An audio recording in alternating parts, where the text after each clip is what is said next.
500,000 people that have died in alcohol-related incidents. That's only car accidents.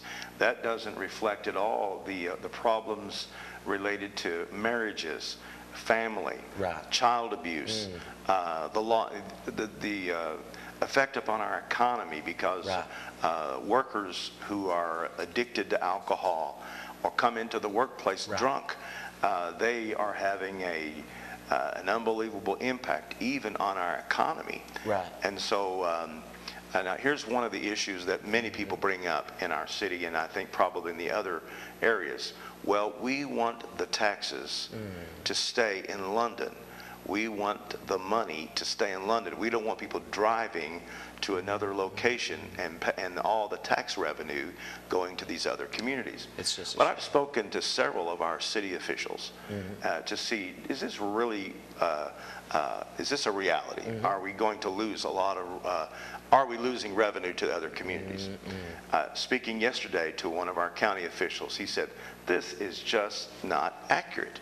He said, the reality is, whenever you have alcohol, whenever the county or the city becomes wet, then they have to hire an administrator. They have to hire additional police force. By the time all of the additional requirements are brought in to make sure that we handle and we provide security for our city, we have not made money. We have lost money. Exactly. Now, I know that's debatable. People have differences of opinions on this, but I've talked to, as I said, city officials in the city of London and Laurel County, and they tell me it's just not an accurate assessment.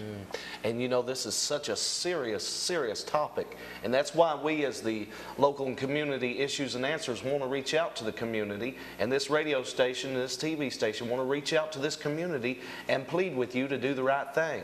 It seems like, Brother Jarvis, that we're living in the time where they're calling evil good and good evil.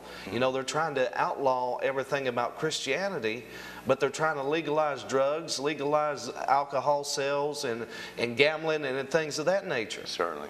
Well, the arguments really don't hold up very well when they say things like, well, people are going to drink anyway. We can't stop that. Well, if we use that kind of a rationalization, then we could say, well, people are going to take drugs. They're going to smoke marijuana. They're going to do that anyway. Why not legalize it all? So we know that we cannot do that, and that there has to be a willingness by those who stand strong and hold this conviction that alcohol is wrong, and to bring alcohol into our community where it's just so accessible and readily available. We're talking about when we walk down the aisle at Walmart with our children, they're going to be face to face with seeing all this alcohol that's available at the major supermarkets, at the convenience stores, basically anywhere where grocery items are sold and that type of thing. They will be able, if they can get a license, they will be selling it. And you know, it makes me, as for one, feel so uncomfortable.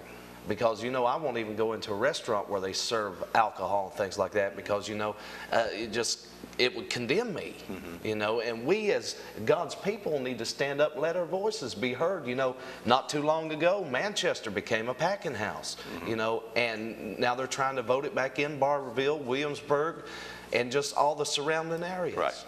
That lets you know that there is big money behind this, because it is London, Corbin, Williamsburg, Barberville, and just recently Manchester.